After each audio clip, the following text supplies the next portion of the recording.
Class 12 student subject chemistry, जिसमें आप unit 11 का अल्कोहल फिनॉल और ईथर का टॉपिक पढ़ रहे थे। और प्रीवियस टॉपिक में आपने पढ़ा था ईथर किसे कहते हैं, और ईथर के साथ जब वे कार्बनिक यौगिक जिनका सामान्य सूत्र R होता है तो उसे हम क्या कहते हैं, ईथर कहते हैं। या आपने टॉपिक में पढ़ा था कि जब जल के अणुओं में से हाइड्रोजन परमाणु एल्किल या एरिल समूह के द्वारा विस्थापित होते हैं, ये Ar है यहाँ पे, और यहाँ पे हाइड्रोजन परमाणु विस्थापित होते हैं, तो ये आपका बनता है ROR, या फिर आप यहाँ पे कर सकते हैं AROAR। तो ये आपका क्या होता है, ईथर, डाई एल्किल ईथर, और ये आपका बनता है diaryl ether. Previous topic में आपने पढ़ा। उसके बाद आपने पढ़ा था ईथर का वर्गीकरण। ईथर के वर्गीकरण में आपने टॉपिक में पढ़ा था कि ईथर का वर्गीकरण जब हम करते हैं तो ईथर दो प्रकार के होते हैं, एक सममित ईथर जिसे आप कहते हैं और सिमेट्रिकल ईथर, और सेकेंड जो होता है आपका जिसे आप कहते हैं असममित ईथर। और ये आपने पढ़ा सममित ईथर, जिसमें आपने पढ़ा था कि जब ऑक्सीजन परमाणु के दोनों तरफ एल्किल समूह समान होते हैं तो उसे हम क्या कहते हैं, सममित कहते हैं।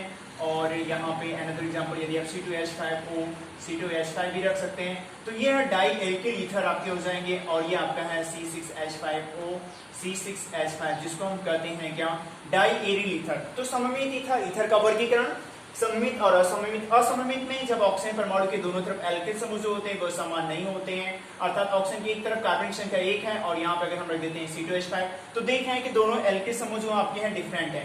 अनदर एग्जांपल CH3O C6H5 आप रख सकते हैं, ये आपने पढ़ा। फिर आपने पढ़ा था एलिफैटिक ईथर का वर्गीकरण किया गया, तो एलिफैटिक ईथर, और एलिफैटिक ईथर के बाद आपने पढ़ा था aromatic ether. Aromatic ether, aliphatic ether में केवल एल्किल समूह होता है आपका, यानी कि दोनों क्या होंगे, केवल RR होंगे। और एरोमेटिक ईथर ये दो प्रकार के होते हैं, एल्किल जिसे हम कहते हैं पहला alkyl aryl ether, alkyl aryl ether जिसका फॉर्मूला हो जाएगा आपका ROAR भी कर सकते हैं। एग्जांपल में अगर आप देखें तो CH3O C6H5 आपका हो जाएगा। तो ये हो गया क्या, एल्किल एरिल ईथर। एल्किल यानी कि एक एल्किल समूह है और एक एरिल समूह है आपका हो जाएगा। तो ये एक सेम भी हो सकता है, AR को आप यहाँ भी रख सकते हैं और R को यहाँ भी रख सकते हैं। और दूसरा आपका क्या था, डाई एरिल ईथर। ये टॉपिक आपने प्रीवियस पार्ट में पढ़ा, AROAR, जिसका एग्जांपल आपका हो गया C6H5O C6H5। तो यहां तक का टॉपिक आपने पढ़ा था प्रीवियस पार्ट में। अब हमें इस पार्ट में पढ़ना है क्या, ईथर में समवायता। तो चलिए हम देखते हैं कि ईथर में समवायता किस प्रकार से होती है। अब हम देखते हैं कि टॉपिक आपका है ईथर में समवायता हमें जानना है। तो सबसे पहले फर्स्ट ऑफ ऑल स्टूडेंट आपको हमें ये जानना होगा कि समवायता किसे कहते हैं। समवायता क्लास 10 टॉपिक में भी पढ़ा होगा, क्लास 10 लेवल पे आपने जब कार्बनिक रसायन का चैप्टर पढ़ा था, कार्बनिक रसायन कार्बनिक यौगिक, और उसके साथ क्लास 11 में भी पढ़ा था आपने कार्बनिक रसायन का परिचय। तो उसमें आपने टॉपिक पढ़ा था कि समवायता, जिसे हम लोग क्या कहते हैं, आइसोमेरिज्म भी कहते हैं। जब कार्बनिक यौगिकों के अणु सूत्र समान व संरचना सूत्र यानी उनके स्ट्रक्चर भिन्न हो तो वे यौगिक समावयवी यौगिक कहलाते हैं। समावयवी यौगिक तथा उनका यह गुण समावयवता कहलाता है। यह है स्टूडेंट टॉपिक समावयवता की डिफिनेशन।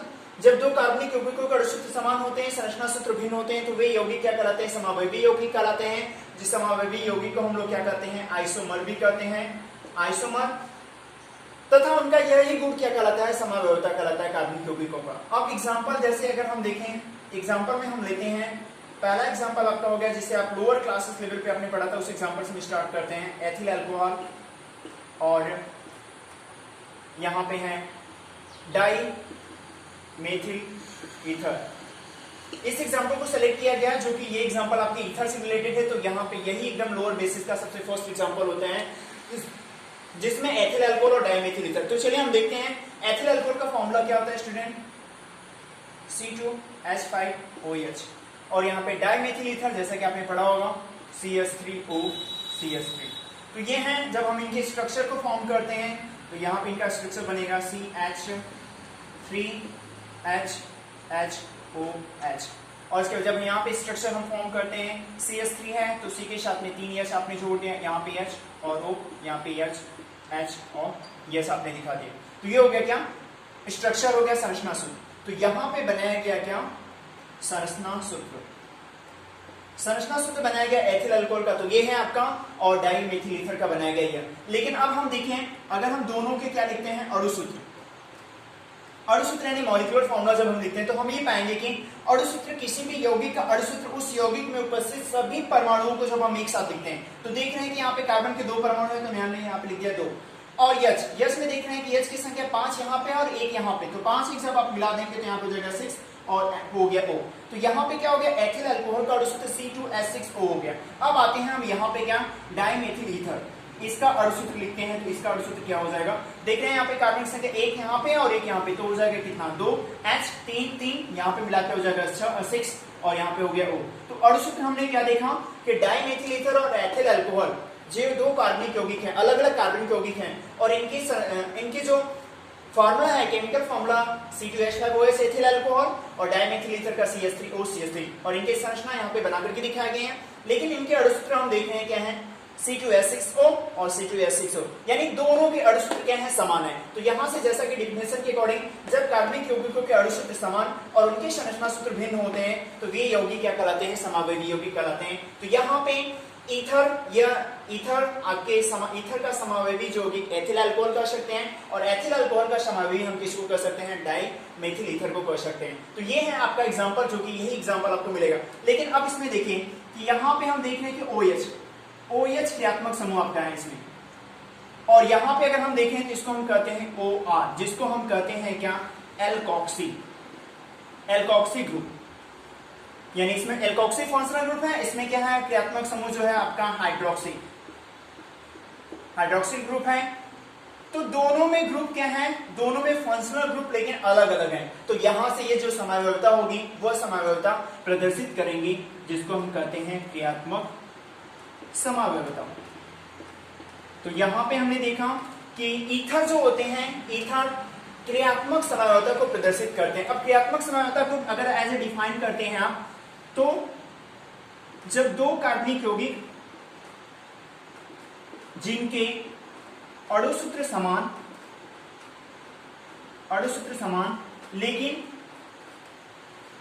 लेकिन उनमें उपस्थित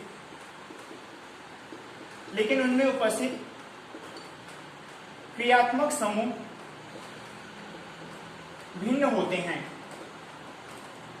अगर कार्बनिक यौगिक है, 2 कार्बनिक यौगिक जिनके अणु सूत्र समान हो लेकिन उनमें उपस्थित क्रियात्मक समूह, हम देख रहे हैं कि एथिल अल्कोहल में क्रियात्मक समूह आपका हाइड्रोक्सिल है, और यहाँ पे हम देख रहे हैं कि इसमें एल्कोक्सी समूह आपका है। तो दोनों में समूहों की संख्या क्या डिफरेंट है, जिस आधार पे हम ये कर सकते हैं कि कार्बनिक यौगिक जिनके अणु सूत्र समान लेकिन उनमें उपस्थित क्रियात्मक समूह भिन्न होते हैं, तो वे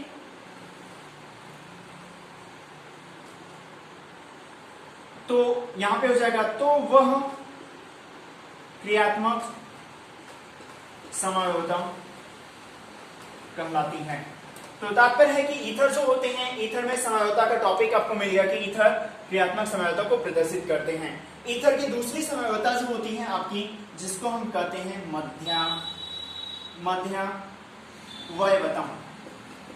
मध्यावयवता, जिसे हम कहते हैं मेटामेरिज्म। मध्यावयवता क्या होती है, मध्यावयवता की परिभाषा के अनुसार होता है कि जब 2 कार्बनिक यौगिक जिनके अणु सूत्र समान व क्रियात्मक समूह भी समान हो, लेकिन क्रियात्मक समूह के दोनों तरफ उपस्थित कार्बन की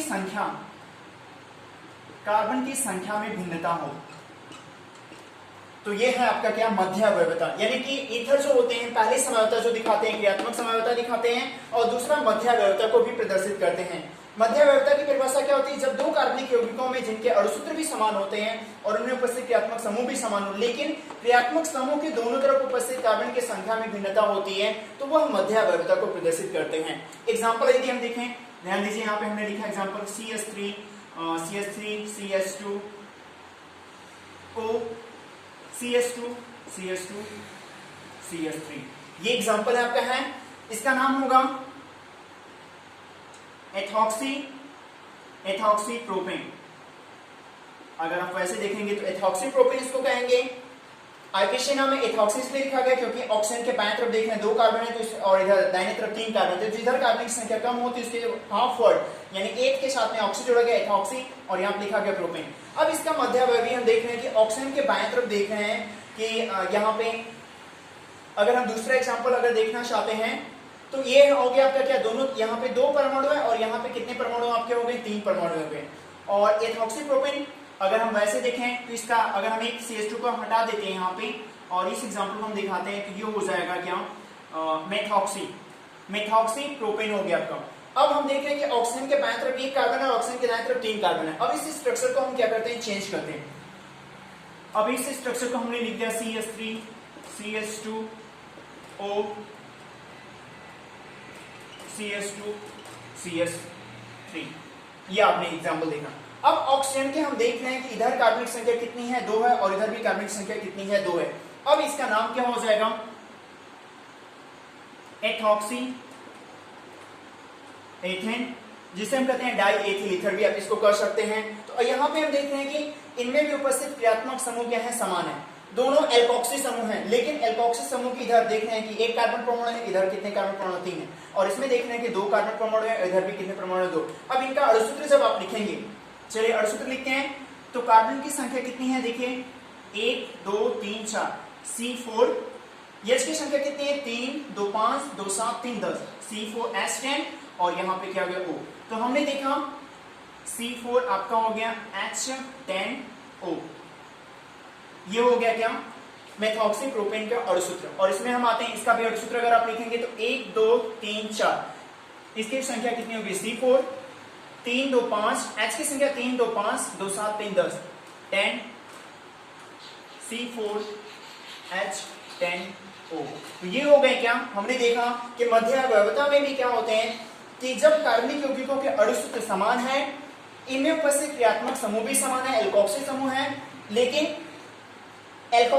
इस ऑक्सीजन के दोनों तरफ कार्बन परमाणु की संख्या में क्या होती है? भिन्नता हो जाती है। इसमें देख रहे हैं कि दोनों अणुसूत्र समान है, ऑक्सीजन के अंदर 1 परमाणु है, और इसमें देखते हैं इस स्ट्रक्चर में देखते हैं 2 परमाणु है। तो ये आपका क्या हो गया? मध्यावयवता का टॉपिक हो गया। तो ईथर 2 प्रकार की समावयवता को प्रदर्शित करते हैं, जिसको हम कहते हैं, पहले एक समावयवता क्रियात्मक समावयवता और दूसरी समावयवता होती है आपकी क्या? मध्यावयवता। तो इसके बाद के टॉपिक में आपका नेक्स्ट पार्ट जो रहेगा नेक्स्ट वीडियो में आपको सेंड किया जाएगा। आई होप्स कि आपको समझ में आया होगा। यदि आपको कोई भी प्रॉब्लम होगी तो आप इसके बारे में अगेन आप आस्क कर सकते हैं। Thanks to all of you.